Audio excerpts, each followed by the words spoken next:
tratto da Solo una parola di Matteo Corradini. In pochi anni, con quel fervore e quel ritmo che il regime ha saputo imprimere alla... Una sera la famiglia accende la radio quando il notiziario è già iniziato.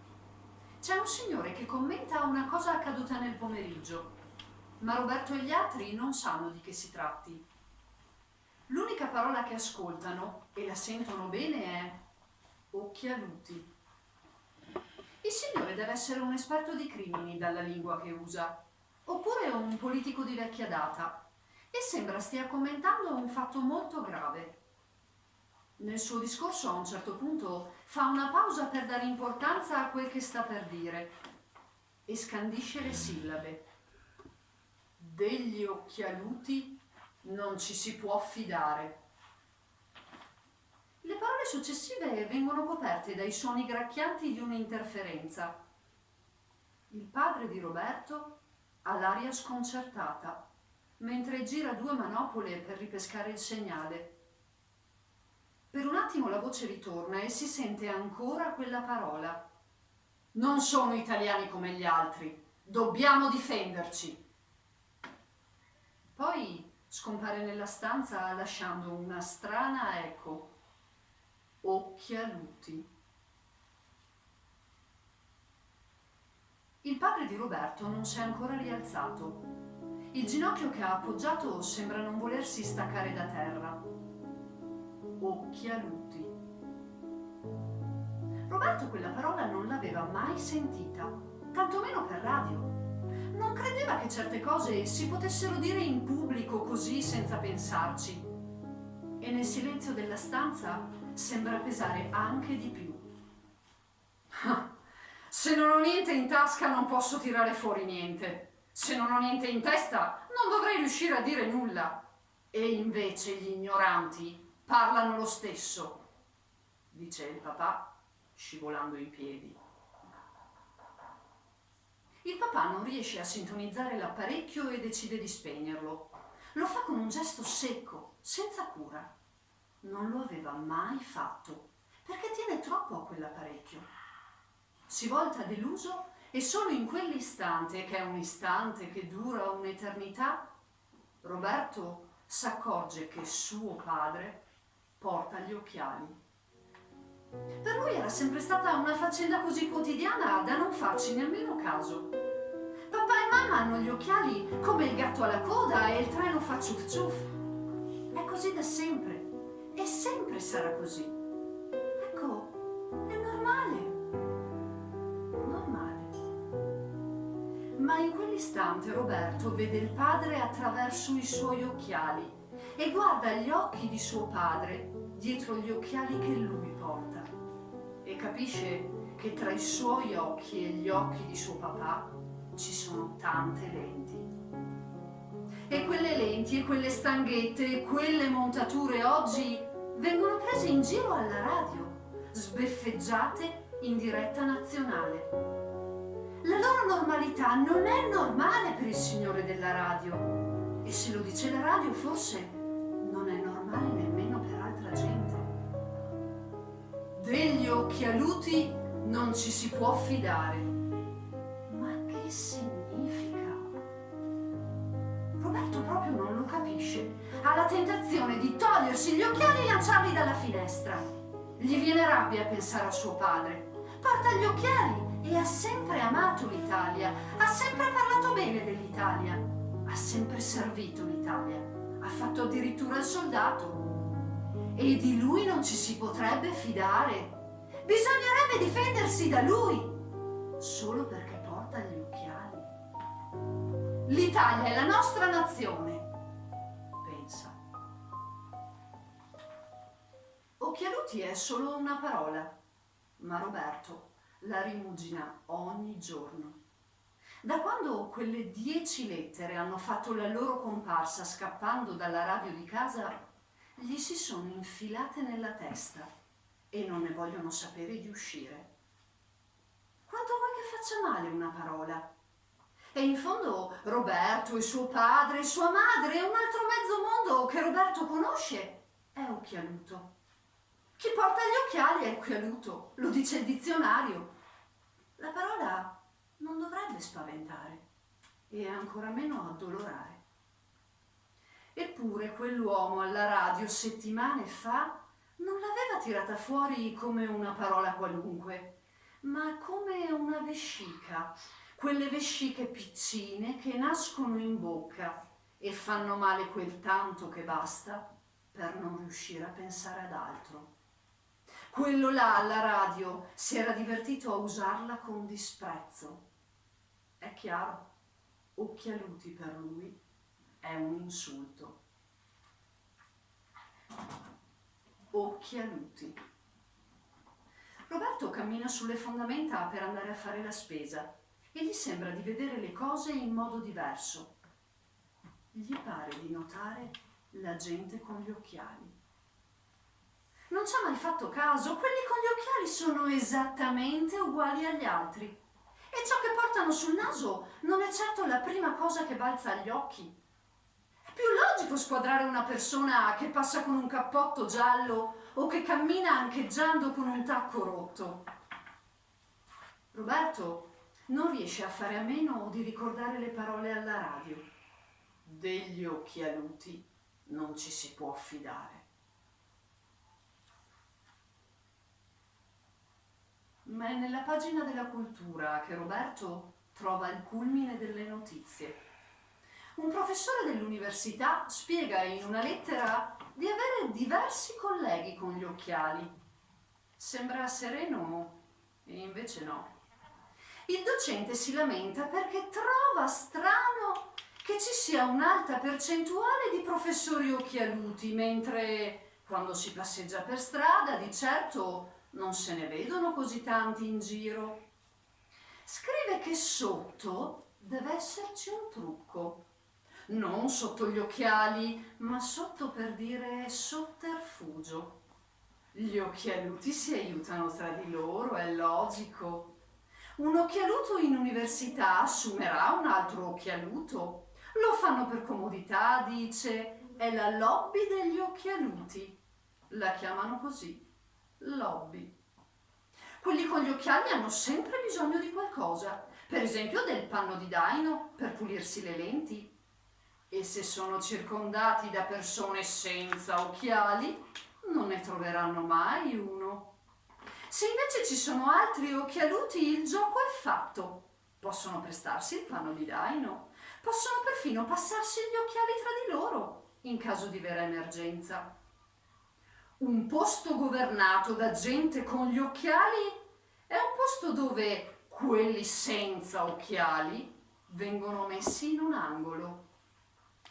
Le parole sui cartelli, per esempio, o quelle sui segnali stradali, spesso sono piccole, scritte per gente che ci vede bene. E gli occhialuti ci vedono sempre bene, perché gli occhiali permettono loro di leggere quel che gli altri non riescono a mettere a fuoco. Così la lobby degli occhialuti controlla i cartelli, che vengono scritti piccini piccini. La gente normale, quella senza occhiali, non riesce a sapere le cose. A leggere, per esempio, che c'è il concorso per un'assunzione all'università. E gli occhialuti la fanno da padrone, occupando i posti. È una disparità all'incontrario. Gli occhialuti mettono a repentaglio la vita dei normali. E infine aggiunge un augurio. Il professore spera che le università non facciano la fine delle banche, dove di occhialuti ce ne sono già tantissimi, perché agli occhialuti piacciono i soldi. Avete mai notato quanto sono minuscole le scritte sulle banconote? Un motivo ci sarà. E volete un altro motivo? Gli occhialuti si sono dovuti mettere gli occhiali a furia di affaticarsi le pupille contando il denaro. Roberto è senza parole. Si leva le lenti e le appoggia sulle pagine per stropicciarsi le palpebre. Per un attimo si fa buio. In confronto a quel che legge sul giornale, quel buio gli sembra rassicurante.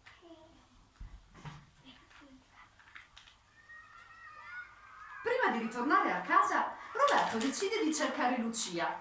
A quest'ora è sempre al parco giochi, pensa. Ha voglia di incontrarla. Dentro di sé, in qualche angolo nascosto, vicino al cuore, sa che Lucia lo ascolterà. Quel che è capitato al padre di Alvise non si stacca dai suoi occhi e a qualcuno vuole raccontarlo. A qualcuno di cui si fida. Qualcuno senza gli occhiali. Intorno la bellezza della città arriva a infastidirlo. Gli provoca pensieri grandi. È possibile che di fronte a questo splendore gli uomini siano ancora capaci di odiarsi? Il creato ci sorprende, ci affascina, ci fa nascere delle domande e noi sembriamo insetti stupidi a curare il nostro nido e a tenerci stretta la briciola di pane, senza accorgerci della magnifica foresta che ci circonda. Davanti al parco giochi c'è un cartello che dice: vietato l'ingresso ai cani e agli occhialuti. Ecco, pensa Roberto, appunto. Il parco giochi è pieno di ragazzi senza occhiali. Giocano e si rincorrono felici.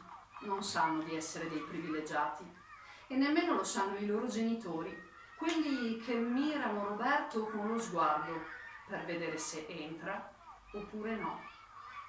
Hanno invece la faccia di chi si sente sempre in pericolo.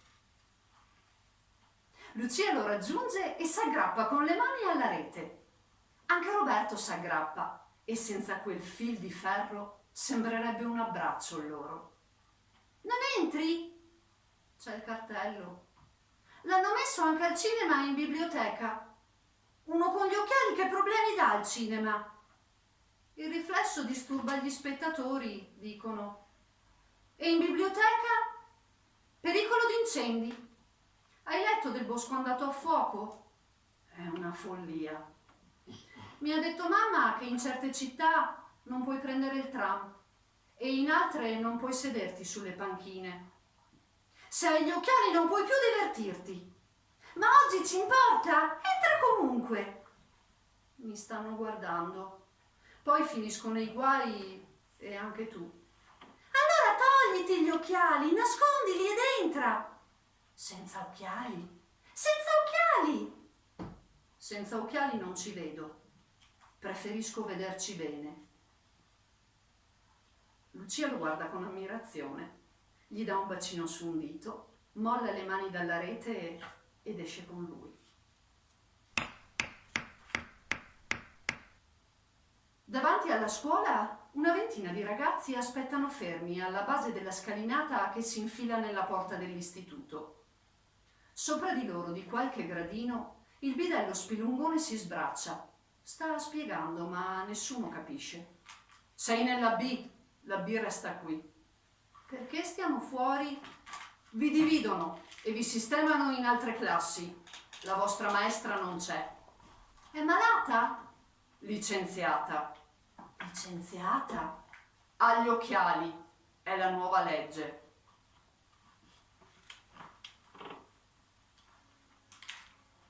Il padre di Roberto apre una valigia.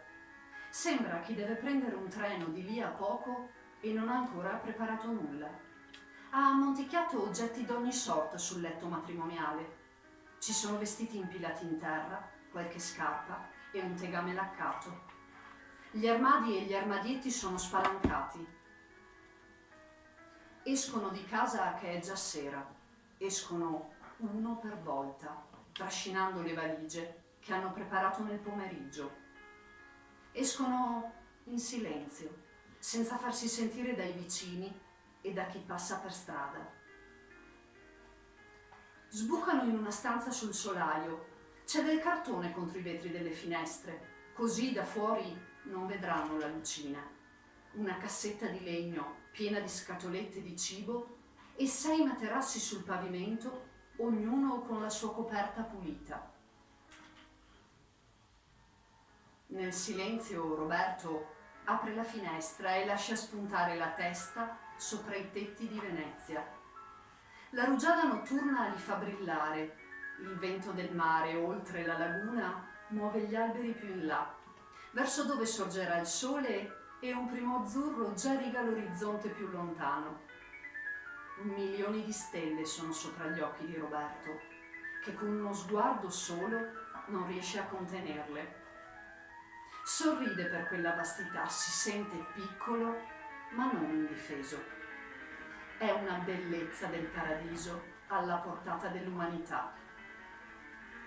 Per ognuna delle stelle c'è una persona che manca. Per ognuna di quelle luci c'è un occhialuto che è stato trascinato, umiliato, picchiato. È stato spento e non sappiamo se si riaccenderà.